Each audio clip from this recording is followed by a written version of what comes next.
सीधे हम स्वास्थ्य मंत्री से बातचीत करते हैं कि आखिर नो वैक्सीनेशन डे आज जयपुर में क्यों है। टीका ही एक उपाय है और टीका ही नहीं लग रहा है जयपुर में। टीका तो दे भारत सरकार। टीका बनाने वाली कंपनियां कोवैक्सीन, कोविशील्ड, हम तो वैक्सीन मांगते मांगते थक गए।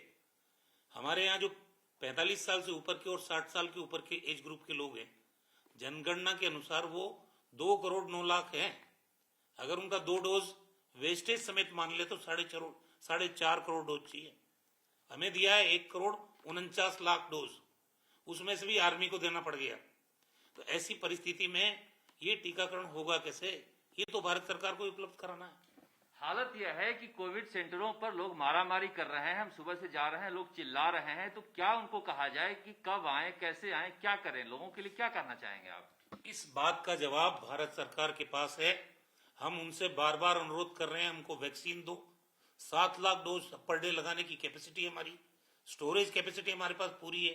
आज यहाँ कानून और व्यवस्था की स्थिति बिगड़ने की हालात बन गए हैं, मारपीट की स्थिति उत्पन्न हो रही है। तो बोर्ड ही लगाने पड़ेंगे। जब वैक्सीन नहीं है तो बोर्ड लगाने पड़ेंगे। हमारे पास स्टॉक में वैक्सीन नहीं है, भारत सरकार वैक्सीन देती क्यों नहीं है? और जो एक नई अनाउंसमेंट और कर दी, 1 मई से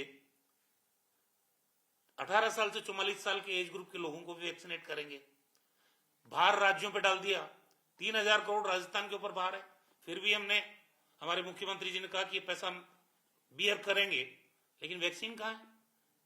सीरम इंस्टीट्यूट ने 6.5 लाख डोज दिए। हमने 3 करोड़ 75 लाख डोज बुक करा रखी है। हमें 6.5 लाख डोज दे रहे हो। तो क्या आपका कोई कम्युनिकेशन हो रहा है केंद्र से या सीरम इंस्टीट्यूट से कि कब आएगी वैक्सीन, कब लग पाएगी राजस्थान में? कोई कम्युनिकेशन नहीं है, कोई सिस्टम नहीं है। हम अपनी डिमांड उनको भेजते जा रहे हैं। जो 45 साल से ऊपर के लोग हैं या 60 साल से ऊपर के लोग हैं, हमने कहा इमीडिएटली अगर आप पर्याप्त नहीं दे सको 20 लाख डोज तो हमको दे दो, ताकि ये वैक्सीनेशन हम स्लो चला लेंगे, बंद तो नहीं करना पड़ेगा। लेकिन दे ही नहीं रहे कुछ। ये हालात देश के अंदर आज एकमात्र हथियार जो इस महामारी को ग्रामीण क्षेत्रों में नियंत्रित कर सकता है तो वो वैक्सीन है।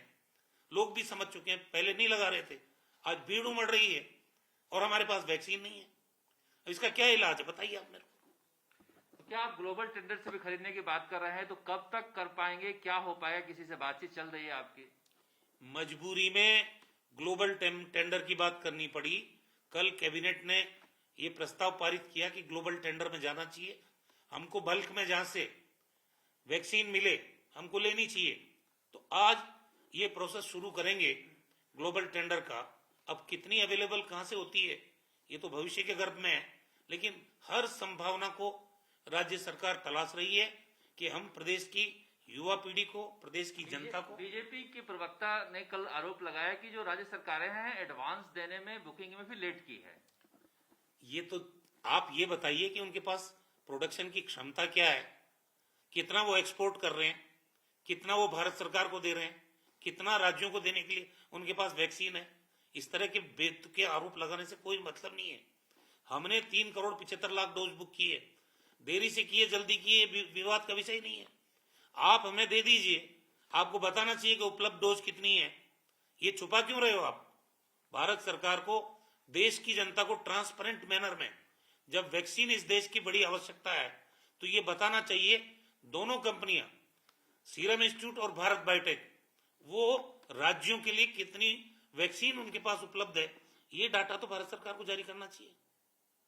लेकिन अब राजस्थान की जनता क्या करे? वैक्सीन कैसे लगे? जिनका पहले डोज लग चुका है, दूसरा डोज 45 दिन के, कई लोग बैठे बुजुर्ग मिल गए वैक्सीनेशन सेंटर पर, सुबह 5 बजे आकर बैठ जा रहे हैं, उनको कैसे डोज मिले? मैंने कहा कानून और व्यवस्था खराब होने की स्थिति बन रही है, मारपीट की स्थिति बन रही है। ये राज्यों के सामने एक इतनी बड़ी चुनौती केंद्र सरकार ने उपस्थित कर दी। वैक्सीन के डोज जब तक उपलब्ध नहीं कराएंगे, हम इस चीज को कैसे टैकल करेंगे? इसका जवाब भारत सरकार दे।